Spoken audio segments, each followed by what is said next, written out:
ஓம் சக்தி தாயே எல்லாம் உன் செயலம்மா. நேயர்கள் அனைவருக்கும் வணக்கம். சக்தி ஜோதிடம் வழியாக உங்களை சந்திப்பது உங்கள் ஜோதிடர் கண்ணன். இன்றைய தலைப்பு என்னவென்றால் திருமணம். திருமணத்தை பற்றி இன்று நம்ம பார்க்க போகிறோம். அதாவது திருமணத்தை எதிர்நோக்கி நிறைய பேர் காத்துட்டு இருக்காங்க. அந்த திருமணத்தை காதல் திருமணமா, அதாவது பெற்றோர்களால் பார்த்து கல்யாணம் பண்ணிக்கிறாங்களா அப்படிங்கிறத நம்ம கையை பார்த்தவுடன் மிக எளிமையாக, அதாவது இப்போ நான் சொல்கிற பலன் 90% உங்களுக்கு பொருந்தி இருக்கும். நீங்கள் உங்கள் கையை பார்த்தே, இப்போ உங்களுக்கு நீங்கள் வயசானவங்கள ஒரு 40 வயசு 50 வயசுனா உங்களுக்கு கல்யாணம் எப்படி நடந்திருக்கு அப்படிங்கிறத உங்கள் கையை பார்த்து நீங்கள் தெரிஞ்சுக்கலாம். அதே மாதிரி உங்கள் குழந்தைங்க கையையும் பார்த்து நீங்கள் எப்படி கல்யாணம் நடக்க போகுது அப்படிங்கிறத நீங்கள் தெரிஞ்சுக்கலாம். அதுக்காண்டி நான் போடுறேன். இப்போ திருமணம்னு வந்துட்டோம்னாவே இந்த இருதய ரேகை இருக்கு பார்த்தீங்களா, இந்த இருதய ரேகைக்கும் இந்த புதன் மேட்டுக்கு இந்த பக்கம் இருக்கிறதுல இதில் வரதான் மன்மத ரேகை, அதாவது தார ரேகை, திருமண ரேகை எல்லாமே இந்த இதுக்குள்ள வர ரேகை தான். அதாவது இந்த பக்கம் இருந்து வரும். இதில் நேராக வர நல்லா நீளமாக வர்றது திருமண ரேகை, தார ரேகைன்னு சொல்லுவோம். இதில் லைட்டாக கொஞ்சம் கம்மியாக வர்றது காதலிச்சு நிறைவேறாமல் போகிறது, அதாவது அன்புள்ளது. அதில் 4 ரேகை 5 ரேகை வரைக்கும் கூட வரலாம். அது 5ம் திருமண ரேகை அல்ல. ஏதாவது 1 2 தான் திருமண ரேகை இருக்கிறதுக்கு வாய்ப்பு இருக்கு. மிச்சதெல்லாம் நிறைவேறாத காதல் திருமணங்கள், காதல் நிகழ்வுகள், இல்லைன்னா மற்றவங்க மேலே வச்சிருக்கிற அன்பு, அதை குறிக்கும். அதாவது எல்லாமே திருமணம் கிடையாது. இறுதி ரேகைக்கு பக்கத்தில் ஒரு ரேகை இருந்ததுன்னா, கொஞ்சம் தூரம் தள்ளி ஒரு ரேகை நல்ல நீளமாக இருந்ததுன்னா அவங்களுக்கு இளமையில் திருமணம் நடைபெறும். அதாவது 20லேருந்து 25க்குள்ள திருமணம் நடைபெறும். அதை விட்டு கொஞ்சம் தள்ளி நடந்ததுன்னா, அதாவது 30 வயசில் திருமணம் நடைபெறும் சொல்லலாம். அதை விட்டு கொஞ்சம் மேலே, அதாவது இந்த கோட்டுக்கு கொஞ்சம் கீழே இருந்ததுன்னா 40 வயசுக்கு மேலே அவங்களுக்கு திருமணம் நடைபெறும் அப்படின்னு எடுத்துங்க. நல்ல நீளமாக இருக்கிற ரேகை திருமண ரேகை, கொஞ்சம் கம்மியாக இருக்கிறது காதல் நிகழ்வுகள், அதாவது ஒருத்தங்க மேலே வச்சிருக்கிற ஆசை அப்படின்னு எடுத்துக்கலாம். அதாவது இந்த ரேகை இந்த திருமண ரேகை நீளமாக இந்த சூரிய மேடு, இந்த மேட்டில் ஒரு ரேகையோட ஜாயிண்ட் ஆகுதுன்னா அவங்களுக்கு உயர்ந்த இடத்தில், அதாவது அவங்க நிலைமையை பார்த்து, அவங்க நிலைமை எவ்வளோ இருக்குன்னு வச்சுக்கோங்க, அதை விட பன்மடங்கு அதிகமான நல்ல உயர்ந்த இடத்து சம்பந்தம், ஆணாக இருந்தால் பெண்ணையும் பெண்ணாக இருந்தால் ஆணுக்கும் நல்ல சிறந்த வாழ்க்கை துணை, பேர் புகழ் உள்ள வாழ்க்கை துணை அவங்களுக்கு அமையும். அதாவது பெரிய இடத்துல, ஒரு புகழோடு இருக்கிற இடத்துல அவங்க லவ் பண்ணி கல்யாணம் பண்ணுவாங்க அப்படின்னு சொல்லலாம். இந்த ரேகையாகப்பட்டது நேராக இந்த சனி ரேகையோட போய் ஜாயிண்ட் ஆச்சுன்னா அவங்க வாழ்க்கை துணை மூலமாக அவங்களுக்கு பொருளாதாரம் உயரும், பொருளாதாரம் கிடைக்கும்னு சொல்லலாம். இந்த ரேகைகளில் நல்ல நீளமாக ஒரே ஒரு ரேகை மட்டும் இருந்தால் அவர்கள் கொடுத்து வைத்தவர்கள், அவர்களுக்கு வேற எண்ணம் கிடையாது, அந்த லைஃப் பார்ட்னர் மட்டும்தான் அவங்க நேசிக்கிறாங்க, வேற நேசிப்பு கிடையாது அப்படின்னு வரலாம். இது பாச ரேகை, அன்பு ரேகை, நேசிக்கிறாங்க, அடுத்தவங்களை நேசிக்கிற ரேகைன்னு சொல்லலாம். இதில் வர்றது எல்லாமே காதல் கிடையாது, தாரமும் கிடையாது அப்படிங்கிறத நீங்கள் முடிவு பண்ணிக்கணும். அதே மாதிரி இந்த தாரம்னு எடுத்துக்கிட்டோம்னா, இப்போ இந்த சந்திரனும் சுக்கிரனும் சம்பந்தப்பட்ட அதிகமாக மேடு நல்லா இருந்தாவே அவங்களுக்கு காதல் திருமணம் தான் நிகழும். நீங்களே உங்கள் கையை பார்த்து செக் பண்ணிக்கலாம். உங்களுக்கு கல்யாணம் ஆனவங்களாக இருந்தால் நீங்கள் எப்படி கல்யாணம் ஆச்சு அப்படிங்கிறத நீங்களே செக் பண்ணிக்கலாம். இந்த சந்திரமேடும் சுக்கிரமேடும் அதிகமாக இருந்தால் அவங்களுக்கு காதல் திருமணம் வரத்துக்கு வாய்ப்புகள் இருக்குது. புதன் மேடு அளவுக்கு அதிகமாக ஒப்படாது, அவருக்கு இளமையிலேயே திருமணம் நடைபெறும் அப்படிங்கிறத நம்ம தெரிஞ்சுக்கலாம். நீங்களே உங்கள் கையை செக் பண்ணி பார்த்துங்க. அதே மாதிரி இதில் ஒரு கோடு, இந்த கோட்டில் இருந்து இது குறுக்கு கோடு, சந்திரமேட்டில் ஒரு குறுக்கு கோடு, அதுலேருந்து விதிரேகை ஸ்டார்ட் ஆகி போயிடுச்சுன்னா அவங்க மதம் விட்டு, ஜாதி விட்டு, அதாவது தன்னை விட உயர்ந்த இடத்தில், அதாவது ஆணாக இருந்தாலும் பெண்ணாக எதிர்பாலினரை லவ் பண்ணி காதலித்து மனம் உருகி திருமணம் செய்து அவர்கள் மூலமாக வாழ்க்கையில் நல்ல நிலைமைக்கு வர்றதுக்கு வாய்ப்புகள் இருக்குது அப்படின்னு சொல்லலாம்.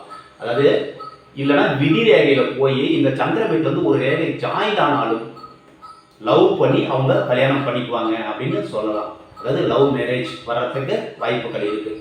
அதே மாதிரி இந்த ஆயில் ரேகைக்கு பக்கத்தில் செவ்வாய் மேட்டில் இங்கே ஒரு ரேகை இருக்கும், அதாவது செவ்வாய் ரேகை, அது இருந்தாலும் அவங்களுக்கு காதல் திருமணம் நிகழ வாய்ப்பு உண்டு.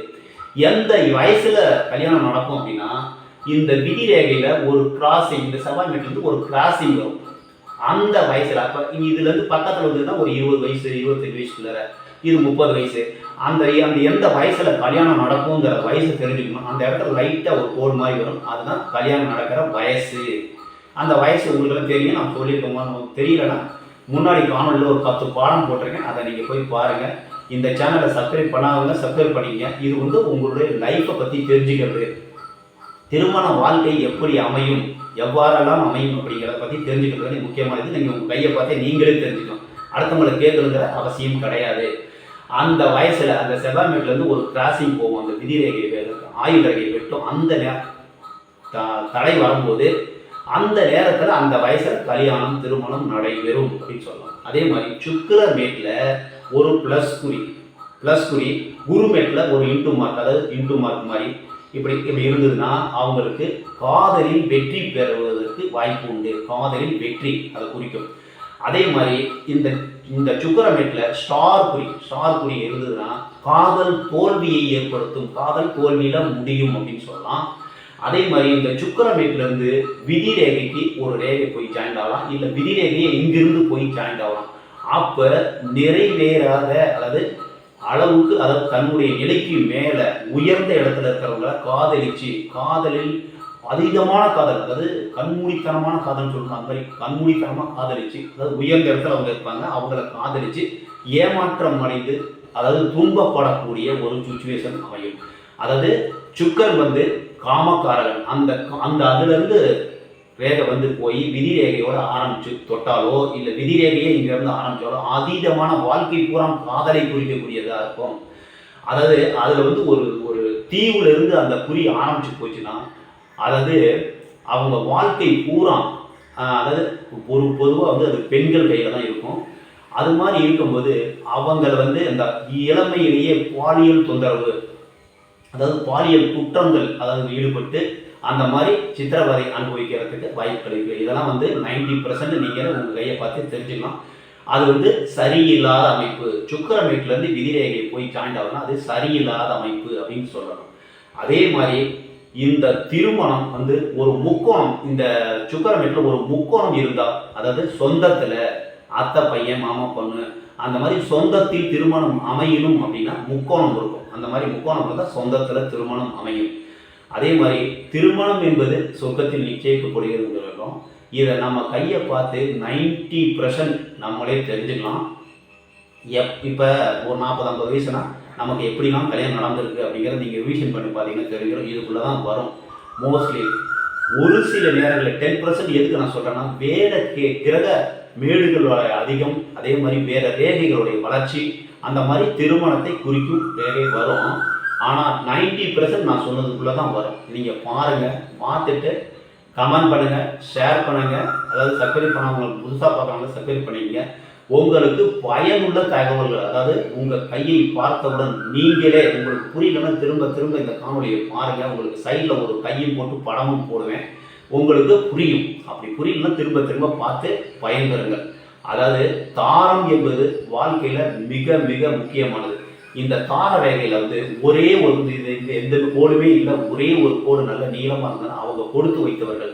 அவங்களுக்கு வரக்கூடிய மனைவியோ கணவனோ வேற எந்த ஒரு எண்ணமும் இல்லாமல் உங்களை மட்டுமே உருகி காதலித்து வாழ்க்கை இன்பமாக இருப்பதற்கு வாய்ப்பு உண்டு.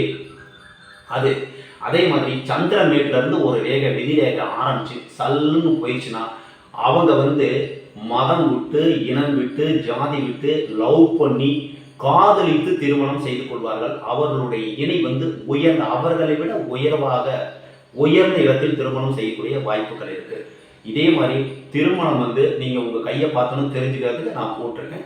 இது காதல் திருமணமா இல்லை பெற்றோர்கள் நிச்சயிக்கப்பட்ட திருமணமா நீங்கள் கையை பார்த்தே நீங்கள் தெரிஞ்சுக்கலாம். இந்த மாதிரி ஒரு சிம்பிள், அதாவது சந்திரமேட்டிலேருந்து விதிரேகை ஸ்டார்ட் ஆகிறது. அதே மாதிரி இங்கே வந்து ஒரு செவ்வாய் ரேகை இருக்கிறது.